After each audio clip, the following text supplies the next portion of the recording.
Hey there, Tristan here. Let's talk about boost leaks. What are they, why everyone's concerned about them, and why, if you have a turboed vehicle, you want to be careful of boost leaks as well. So, we're talking about a leak in the intake system of the car, specifically between the turbo and the throttle body. If you want to be specific, that would include the turbo intake portion, the portion from the throttle body to the valves. No leaks are good, but really, usually the big problem is between the throttle body and the compressor side of the turbo. So across the top here we have the compressor pressure, the turbine pressure, the intake pressure, the pressure ratio, and then how much of a leak are we dealing with. So let's talk about this IP number first. This is your intake pressure. This is what the car is tuned to look for. This is the target value, is what we call it in the ECU. So the target value for every single example is going to be this 14.5 psi. Now the car is always trying to get to this number. If it sees that number, then it won't exceed that number. But there's natural pressure losses that occur between the compressor and the intake. And that's just because of turns the air has to make, maybe because of the intercooler. As the air is separated and travels through that, there's a pressure drop, and that's normal. So at the compressor, we're at about 16.5. There's about a 2 psi drop to the intake. Now, in order to create that 16.5 psi at the compressor, you needed about 33 pounds per square inch, or psi, at the turbine side of the turbocharger. So in that exhaust side, we're using almost double the amount of pressure to create the pressure on the intake side. That's normal. That's what we call the pressure ratio. So in this example, the pressure ratio is an easy 2-to-1. The target value is 14.5. Obviously, there's about a 2 psi drop between compressor and intake pressure. So this top line is assuming that there's no leaks. Everything is running nice and smooth. Your fueling is right. Your timing is perfect. Your intake air temperatures are in check. No problems. And then, again, just so that we're on the same page, we're talking in this example of what would happen at about 5,000 RPMs. For a Subaru WRX, for example, at about 5,000 RPMs, your turbo can manage up to about 22 psi. If we were to redo this chart at about 7,000 RPMs, the maximum would only be about 18 psi. We get those numbers from the compressor maps. Actually, IHI doesn't provide them, but we know from experience that these numbers hold pretty true. So let's move on to your first example of a boost leak at about 3 psi loss. That might be a poor fitting hose clamp. It could be a small hole in a hose clamp. It could be maybe you've scraped your front mount and there's a bit of a hole developing, a loose fitting, something like that. Well, the car is still trying to target that 14.5 psi, but there's a drop. So it's constantly seeing less than it needs to, so it's going to compensate by changing the duty cycle of the wastegate. So without getting into the wastegate side of things, the wastegate is what is going to control the turbine side of the turbo and push it harder to make more boost.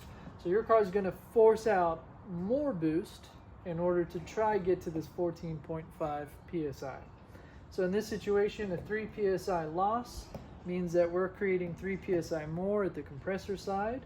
In order to do that, we see an increase on the turbine side. So now the turbine side is working even harder, but because we're still within the scope of the compressor map, the turbine's capabilities, the turbo's capabilities, we maintain that compression ratio of 2.2-to-1. But even here in this first example, with only a 3 psi difference, you see how much harder everything is having to work over here. This is going to affect your timing. This extra pressure in the exhaust manifold means that that advanced timing is no longer looking real good. It's going to start causing detonation. This extra heat in the exhaust manifold means that your fueling is going to start falling out of spec, especially when you're in open loop tuning. Your car is no longer looking at the wideband O2. It is just targeting values that are preset in the map, in the tune. So this boost leak now is taking you outside the range of what your tuner set the car up for. So that's a mild boost leak. If we have a slightly more severe boost leak at 5.5 psi, let's see what happens now. Again, we're at 22 psi, we're at about 5,000 RPMs. We're still within the capabilities of the turbo, but in order to target that 14.5, it's seeing a massive drop. It's pumping more and more pressure to try hit that 14.5. That 5.5 psi, you're going to see it on the compressor side of the turbo.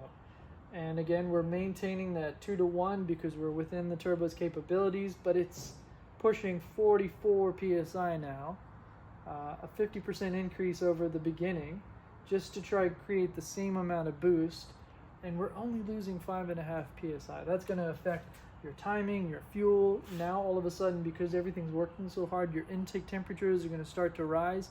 All of this is creating a high likelihood that detonation is going to occur. What happens when we fall outside of the range of the turbo? Well, if we have an 8 psi loss, now we've really pushed things too far. So 8 psi loss, that would show up on the compressor map. It's going to try and make the 24.5 psi that it needs, but it can only make 22. But the car doesn't know that the turbo is only capable of 22 psi. So it's going to keep that wastegate closed, trying to push as much of that exhaust through your turbine side of the turbo, and you have a sky-high pressure now all of a sudden on the turbo side of the car.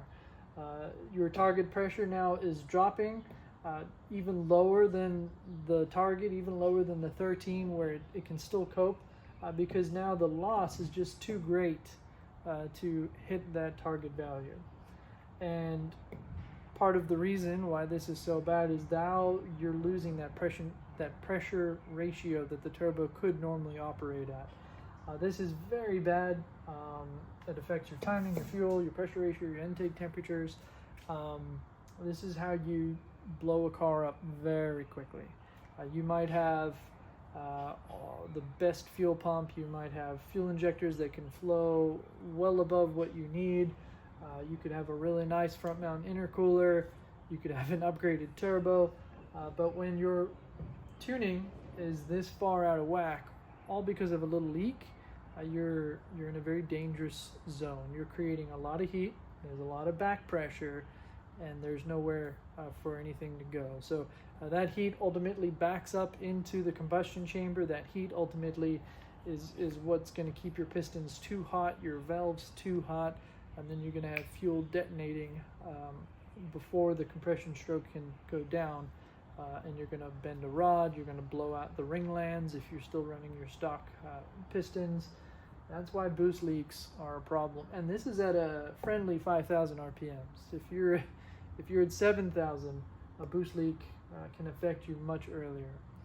So understand your limits of your car, tune your cars responsibly so that you have a bit of room for problems to arise, because they do arise, especially at the track. And that way you're setting yourself up to survive a boost leak and not completely blow your engine because of a small leak.